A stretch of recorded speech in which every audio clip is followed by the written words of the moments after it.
บ่อยแม่เท่าไรขะดองสะหอมคันว่ามีผู้ว่าฟังไทยฟังลาวมักเนาะอีแม่สิเอาเท่าใดขะดองขะดองของสาวหอมนี่บ่อยแม่แล้วแต่สาวหอมเว้าเองบ่ แล้วแต่สะหอมแล้วเนาะ ตามอัน พี่น้องเอ้ยอีเมย์ว่าค่อยก็เว้าบ่ได้ขะดองลูกสาวอีเมย์แล้วแต่ลูกสาวเว้าได้พี่น้อง แต่ เอ้ เอา ย ประถอยอะไรออนเบิ่นดอกเคยจื้อ อื โอ้ ม บ่ได้ว่าฮักเดียวจะเดียวลูกเฮากับพ่อเนาะ บ่มีเงินก็ยาเนาะขอไปขอมาได้ใช่ไหมไปใส่ปุ่นเลยไปใส่ แต่ ปุ่น ก็เวียดนาม อ๋อไปขออยู่เวียดนามพุ่น ไม่ใช่ไม่ใช่ โอ้เสื้อกะเก้ากะเสื้อไปคอทางเวียดนามบ่ อืม โอ้ มีเช่นและใช่ในนี่ โอ้ เช่นคล้ายๆนี่กับไปคอน้ำเขาเบิด โอ้พี่น้องเอ้ย พี่น้องเอ้ย ทำจะปรางเทิมเป็นติเช่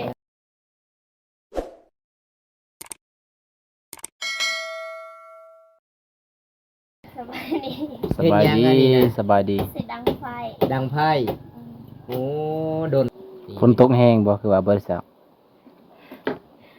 ฝนตก ฝนตกแห้งเลยซักบ่ได้เนาะ กินข้าวกินน้ำเลยบ่น้อง ยัง ยังบ่ทันกินข้าวเป็นหยังคือยังเป็นหยังคือบ่กินข้าวบ่มีอาหารบ่ อืม อืมบ่ได้ไปหาปลาปูบ่อยู่เซบ่ได้ไปซ่อน เป็นยังไงสาวหอมติดต่อเจ้าคือบ่ได้เลย เป็นยังไง เป็นจังได๋ เบิดบ่หรือว่าบ่มีสัญญาณ แบกเบิด แบ่งเบิด อ๋อ สัญญาณก็บ่มี อืม โอ้ถ้าเวลาอยากไปเล่นโทรศัพท์ได้ไปเล่นอยู่ไส ญี่ปุ่น อยู่พุ่นใกล้อยู่บ่แต่ ใกล้บ่ แต่บ้านบ่ ได้ ใกล้อยู่ ใกล้ เนาะ เนาะ โอ้เผื่ออยากมีสัญญาณก็บ่แม่นง่ายเด้อพี่น้องเอ้ย ขี่รถไปบ่ บ่ ย่างเอา ยางเอาเนาะอื พี่ ม น้องเอ้ย เป็นตาไปนำเลยเนาะ เพราะว่าบอมตามมาเยี่ยมยามสุดก่อนโอ้ย อันนี้ก็คือสภาพเพิ่น ก่อนเป็นอย่างดีเด้ นี่ มี แล้วเพิ่นก็บ่ได้มีปานใด พี่น้องเอ้าสาวหอมคันเวลาเพิ่นตกนี่น้ำพ่นมันมาแต่ปองเลยบ่เปียกบ่ฮะ มาได้ใส่ มันมาแต่ไสแต่ช่างซี่บ่ อืม ช่างซี่หัวหมดเลย อืมก็เป็นหูอยู่เนาะพุ่น แม่เป็นหูหมดเลยพี่น้องสิเป็นป อ๋อ องเลย ดังไฟก็บ่ได้ดังเลยเนาะสาวหอมเนาะ เฉพาะ3มื้อนั้นฝนตกกะมื้อหนึงนั้นมีแต่เทื่อเดียวบ่เจ้าเฮ็ดกินบ่สาวหอมจำนึงข้าวบ่ฮะ อืม เพราะว่าฝนตกเปียกหมดแล้วนะจุดนี้เนาะนึ่งข้าวบ่ได้พี่น้อง ได้ ตอนนี้น้องก็สิได้ดังไฟแล้วก็สินึ่งข้าวทุกคนเลย แหมเป็นยังไงสาวหอมมามื้อนี้ยังโสดคือเก่าบ่ สดคือเก่าบ่ จากเปอร์เซ็นต์มามื้อนี้ 100%เนาะ 100คือเก่าเนาะ โอ้100คือเก่ายังบ่มีคนคุยเนาะ ยังบ่มีคุณคุยพี่น้องเอ้ย เอาตอนนี้สาวหอมก็วีแล้วพี่น้องเอ้ยวีให้มันลุกไว้ๆแล้วก็สินึ่งข้าว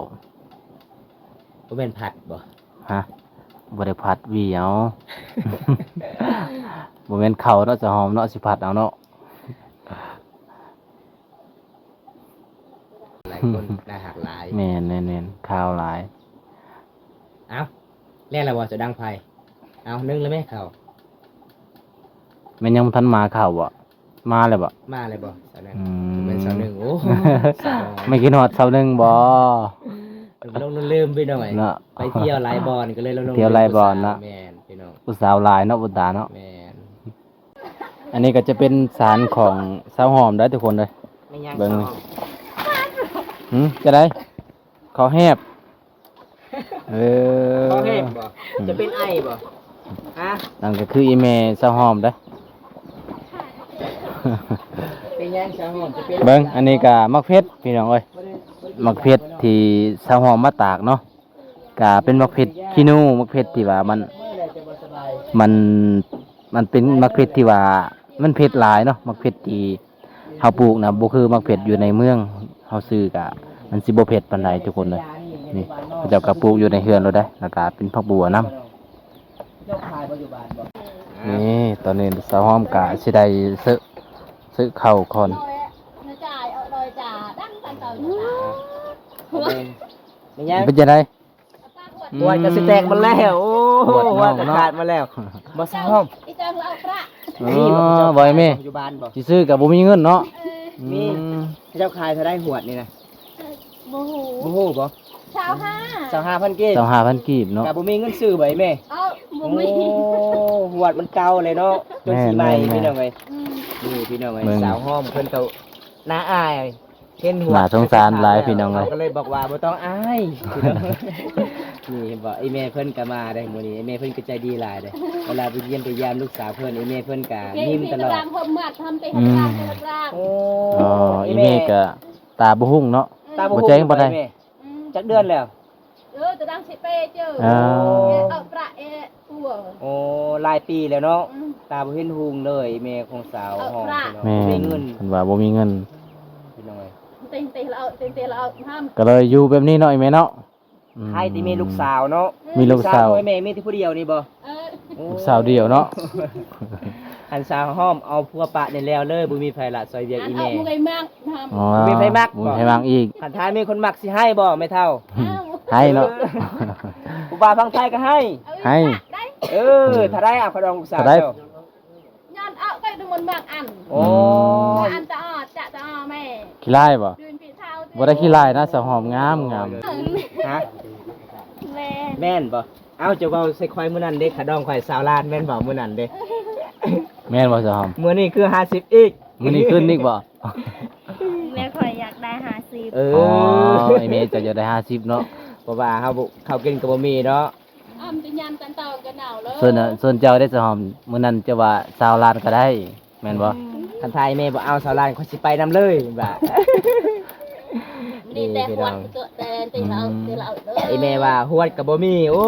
ยหวดเก่ามันสิใหม่แล้ว เว เว้ย ลา เนาะ เนาะ แม่เป็นน่าสงสารเด้แต่ใครเพิ่นมีลูกสาวคนดุคนมั่นคนขยันพี่น้องเอ้ยเพราะว่าไอ้แม่ก็ตาหุ้งก็บ่ค่อยได้เห็นหลายปีแล้วพี่น้องนี่เห็นบ่เพิ่นมีลูกสาว เที่ย ค วน ห ละ นึง แช่เที่ยวแต่หนาวบอยแต่หนาวแป้งแต่หนาวเอา มักเพชร แต่ขอน้ำเขา เป็นนัวกับคออยู่ในชาวบ้าน ไปตัดกระดามเพิ่ม โอ้ อ๋อ ไปเจิงจะเอาประ โดย แม่น โดย แม่น โดย แม่นอืมเบิ่ง ไอ้แม่เพิ่นว่า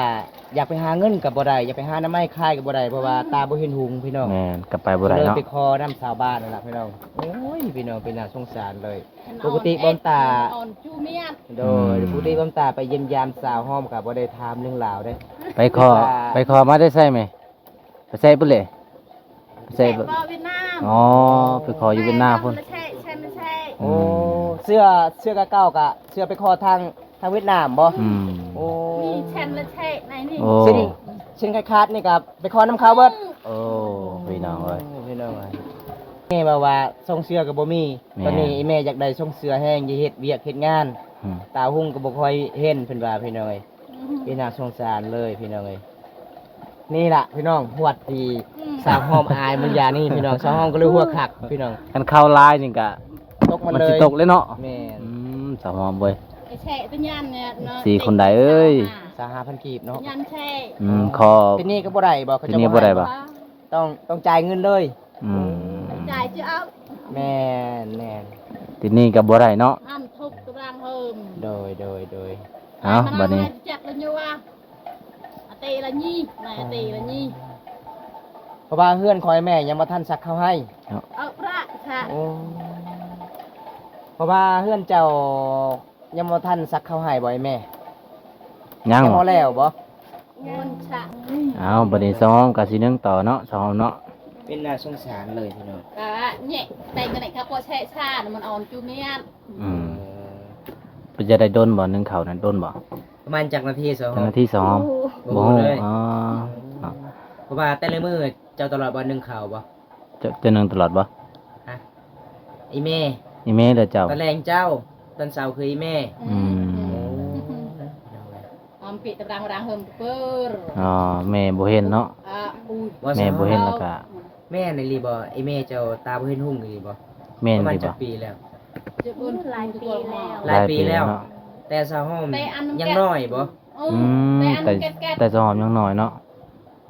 พี่น้องเอ้ย น่าสงสารหลายจนฮอดซุมื้อนี้เนาะจนสาวหอมสิเป็นสาวพุ่น แม่ อืม พี่น้อง คันโดนมือหมัก น่าสงสารหลายพี่น้องเอ้ย แม่นบ่สาวห้อมอีแม่เจ้าว่าคันมีคนมัก เจ้าสิเอาบ่เอาได้บ่ เอาพัวมาอยู่ได้บ่อยู่เฮือนนี่แม่นี่อยู่ได้บ่ อยู่ได้บ่ ได้บ่ เพราะว่าเจ้าเป็นลูกสาวล่า แม่ โอ้ เพิ่นที่พออีเมเพิ่นอีเมเพิ่นก็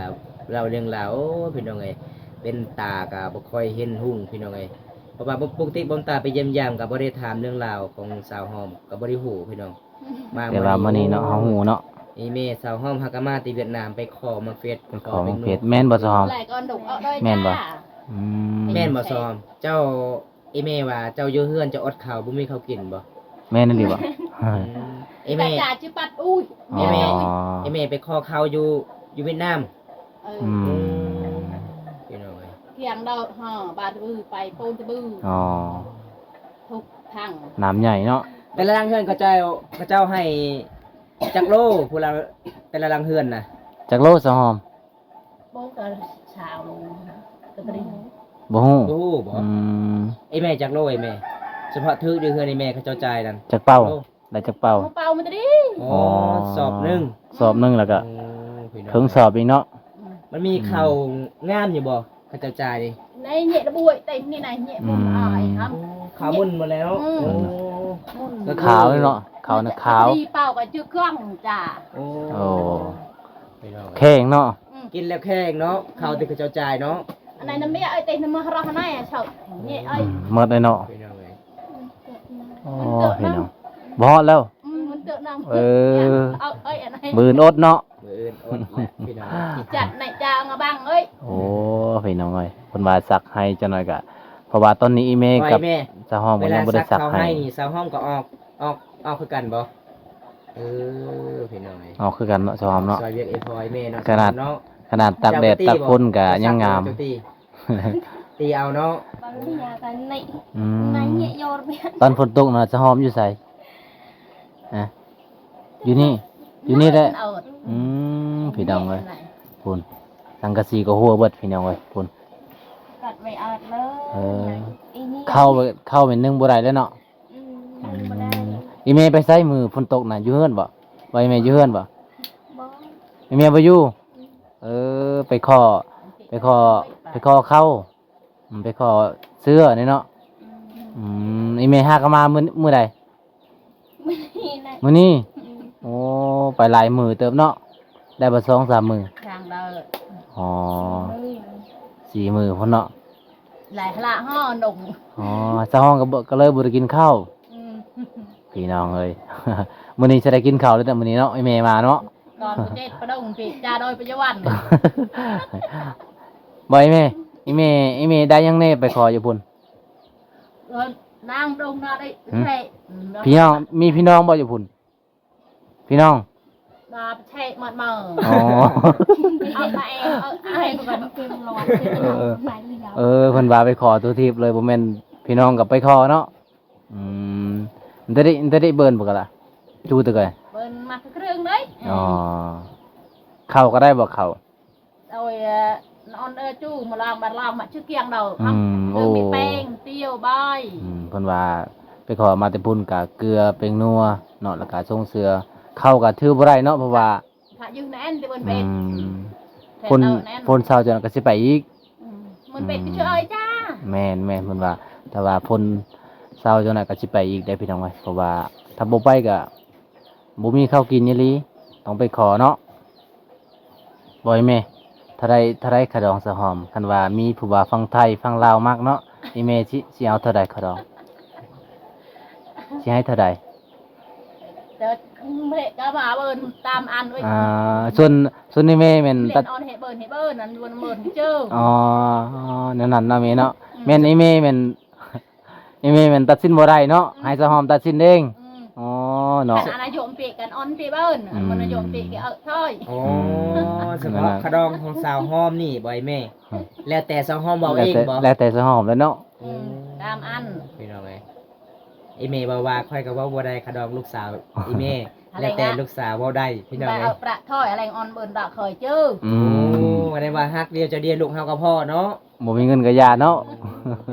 ใจดีหลาย ใจดีหลายพี่น้อง มามื้อนี้ได้เห็นอีเมสาวหอมครั้งแรกๆเลยพี่น้อง แม่ น่าฮักหลายเพิ่นยิ้มเด้บ่คิดคุยเพิ่นว่า อืม ถ้ามักลูกสาวค่อยแล้วแต่ลูกสาวเว้านี่จะเว้าเลยเด้ว่าลูกสาวขะดองลูกสาวค่อยสิเว้าบ่ได้แล้วแต่จะเว้าเจ้าสิเอาเท่าใดแท้บ่ฮู้อีก โอ้ย อ้าวคันบ่ฮู้อีกแล้วค่อยสิ คอยสิให้ตอนนี้ 2,000 เจ้าสิเอาบ่ บ่ 2,000กาจังโบ เออ อ้าวคอยถามตรงๆสมมุติว่า ยัง มีผู้บ่าวคนหนึงมักเจ้าบ่เพราะว่าผู้บ่าวถามไอ้เมเจ้าไอ้เมเจ้าก็ตอบบ่ได้มีแต่ไอ้เมบอกว่าเจ้าถามสองห้องเลิศ อืม แล้วแต่สองห้องเว้าได้ถ้า แม่น สองห้องเว้าได้ค่อยก็เห็นดีนำจะสิเอาเท่าไหร่แท้ก็ลอง จะสร้างเท่าใดแท้ มัน50ล้าน 50ล้าน โอ้50ล้านแต่งเมื่อเลย แต่งเมื่อเลยพี่น้องคัก 50ล้านเนาะ กะ50ล้านนั่นกะมีงัวมีเบพร้อมบ่มี50ล้านจบ มีครบอยู่หั่นเลย มีครบอยู่หั่นเลย โอ้ คำเด้ซะมีบ่คำ คำมีบ่สองห้องบ่มี นี่ มีอยู่บ่โอ้ บ่แบบเคสสนองนี่มีต้องมีคำหรือว่าบ่มีคำเวลาเขาเฮ็ดดองบ่อืมนี่ก็อีเมสาวหอมก็มาอยู่นำสาวหอมได้ เพราะว่าสาวหอมก็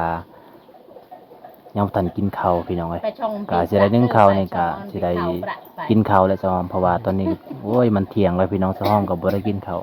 อีเมก็มาแต่เช้ามาแต่ทางเวียดนามมาแหละพี่น้องเอ้ย เสะโดย อื เสะ ม บ่ พี่ซอไปขอข้าวขอน้ำเพราะว่าอยู่ในเฮือนเพิ่นก็บ่ได้มีอีหยังหลายนะน้ำนี่แม่นสาวหอมไปตักไว้แม่หรือว่าอีเมไปตักน้ำนะน้ำเป็นตุกนะอีเมไปตักบ่ อีบ่เด้อบ่ก่อยอยู่ พี่บ่ประหยัดหน่อยไหมหรือว่าสาวหอมอ๋อสาวหอมเนาะ คือเปาะตะรังเพิ่ม ไปบ่เห็นหุงเนาะ แสดงว่าลูกสาวของไอ้แม่นี่ถ้าพอได้เป็นแฟนนี่วาสนาบุญลีเนาะ ขยันหลายเนาะ ขยันหลาย ลูกสาวแม่เนาะ ดีแม่น เพราะว่าลูกชายแม่ ขยันหลาย ก็เอาตั้งใจเฮ็ดเวียกช่วยไอ้เวียกไอ้พ่อไอ้แม่พี่น้อยปกติผู้สาวหลายๆคนสามสาวห้อมนี่ไปเที่ยวมักไปเที่ยวได้ แม่น แต่มาเขตหมู่บ้านของไอ้แม่นี่ผู้สาวหลายๆคนโอ้ยตั้งใจเฮ็ดเวียกเฮ็ดงานเลย ขยันหลายเนาะ แม่น อืม เขาเจ้าบ่ทิมพ่อบ่ทิมแม่ บ่สาวหอมเจ้าเคยไปเที่ยวบ่ บ่เคย บ่เคยไปเลย ประไหน อ๋อ มันเดียว น้องเคยไปอยู่บ่บ้านดง บ่เคย บ่เคยเห็นเลย สิโกนก็บ่เคยเห็น ใส่ เนาะ โปนก็แห้งไกลเลยเนาะ เอา เห็นแต่เมืองนอกบ่ เมืองนองเลี้ยวไป เวลาอยากไปเมืองนอกนี่มีแต่อยากไปซื้อเครื่องบ่ ซื้อเครื่อง ซื้อเครื่องนุ่งบ่น้อง เมินเปาะดงมายะ อืมไปเฮือนปู่ย่าเนาะ อืม อืม แสดงว่าสาวลาวเขตนี้หลายๆคนบ่ได้เคยเข้าเมืองน้อยแม่เนาะ แม่ มีแต่อยู่บ้านเนาะหมู่บ้านของแม่เวลาจะเข้าเมืองต้องใช้น้ำมัน 80,000 กีบเนาะ เปิดเที่ยวรถแล้วเอา โอ้ ระแล้วเอาแน่เปิดเที่ยว แม่นพี่น้องเอ้ย เอาเต็มที่ หลังจาก อยากเข้าเมืองอีกต้องจามขี่เรือบักอีกกะ ต้องจ้างอีก เมื่อ เนาะ นี้บอมตาเดินทางกะ เท่าใด เจ้าไปกลับมา100,000 กีบพี่น้อย 100,000กีบเนาะ 80,000 กีบ160,000โอ้ พี่ เป็น น้อง เงินครับบ่ จักปีแล้ว ฮอดเลยบ่7-8 ปี9 ปี อุ้ย บ่ ไม่ ฮู้บ่น้อง อืมน่าจะหอดแล้วเนาะ เบิ้งกับปูนเชิงกระหม่อม ได้แล้วประมาณ ห้าหกปีแล้วไว้แม่ ปีเนาะ เพราะว่าหมู่บ้านของแม่ได้ไฟบ่ตะกี้ก็เอาตะเกียงบ่ไตบ่ เกลือแกย่าง เอาตะเกียง จะโรยอากาศเลย อ๋อเอาไฟเนาะเวลา ตะ กิน กี้ ข้าว ก็เอาไฟแล้วดังไฟเวลากินข้าวกินน้ำ อืม อันไหนใบกุ้ยน้อย อ๋อ น้อย โด กุ้ย ย อันไหนเปียก ต้องอองเอาเนาะอ๋อ ทำพืชมาไหน อื แม่ ม น ไปให้กับไปพร้อม เวลา เปียกอันไหนเปียกอันไหนยันไหนอุ้ยอยากตรังอันไหนเปียกไหน เพิ่นว่านะพี่น้องเอ้ยก็คือทางลังแม่น ตอนส กะ มัย อ ต อ อน ง ใน ฟื แม่ น ยังบ่มีไฟฟ้าไว้ แล้ว แม่ ก็ ตอน สะ นั้น ห้อม แม่ กะ ไปเอาฟืนกะอองเอา กระถือไปพร้อม สาวห้อมกะมีหยังเพิ่นอองอยู่ทางหน้า อืม ใช่ เอาอยู่ทางหน้าเนาะ อยู่ให้อยู่บ่ เนี่ยเอามันเบิ้ลเนี่ยมันเบิ้ลแล้วก็ตาดิใช่ โดยโดย อืม อันไหน พี่น้อง ใช่มันยัดจัดนะครับ เพิ่นว่าเข้าให้แต่ว่ายังบ่ทันซัก แม่จะเว้าสมัยแต่บ่มีไฟฟ้าเพิ่นเจ้า5-6 ปีหลัง5-6 ปีก่อน แม่ เพราะว่าไอ้แม่ทุกข์อีหลีเด้เพื่อสิเลี้ยงเจ้า ถูกกล่องไม่แกล้ว อ๋อ เรา ตามข้าวกะอองเจ้าอยู่ทางหน้าอีก อืม กิน เห็น เรา บ่ อันเอ้ยเปียก ถือไปอีก ตามน้ำก็อองเจ้าทางหน้าเห็นบ่ อันยวน เอา นวด ไปเล อ่ะ ย ก็อุ้ยละมุนละเดาเลยล่ะ อืม อุ้ยสะพานแอน อืมสบายเนาะ ตลอด โดย บ่จะหอมทันบ่ที่ว่าไตตะเกียงน่ะทันอยู่บ่ บ่ทัน สะหอมบ่ทันพี่น้องเอ้ยเพิ่นเจอเพิ่นจะได้สะหอมสิสุกแล้วบ่ยังบ่ทันสุก อืมว่าจะหอมขวดอันน่ะคันว่ามีผู้ใหญ่ใจดี อยากซื้อให้ เจ้าสิเอาบ่ เอา เอาเนาะเท่าไรราคาหวดน่ะ 25,000 กีบอยู่บ้านน้องมีขายบ่ นี่ มีขายบ่เนาะก็ผู้ใด เป็นรสชาติ อยากซื้อหวดให้น้องก็สามารถซื้อได้เด้อพี่น้องเอ้ยก็อาบุญนำกันเนาะถ้าผู้ใดอยากสนับสนุนน้องเดือนน้องก็ประมาณซ้ำนี้แหละตอนนี้ก็ข้าวก็ยังบ่ทันสุกนะสหอมเนาะเพราะว่าตอนนี้เฮาก็กับทีมงานก็สิได้ลาสหอมกันเด้อเนาะมื้อหน้าก็มาพอกันใหม่นะสหอมเนาะตอนนี้ก็โสดคือเก่าเนาะ โสด จักเปอร์เซ็นต์โสด 100% คือเก่าเนาะบ่มีคนคุยเนาะ อืม ถ้ามีคนคุยคนลมเหม็นน้องสิลมบ่ลมเนาะแม่นแต่ว่าสัญญาณเน็ตก็บ่มีเนาะ โดยเอาอัปเดตสำนีก่อนพี่น้องเอ้ยเพราะว่าเฮาก็จะได้กลับบ้านกลับช่องเพราะว่าตอนนี้ก็สิค่ำๆแล้วเนาะสองหอมเนาะบ๊ายบาย บ๊ายบาย บ๊ายบาย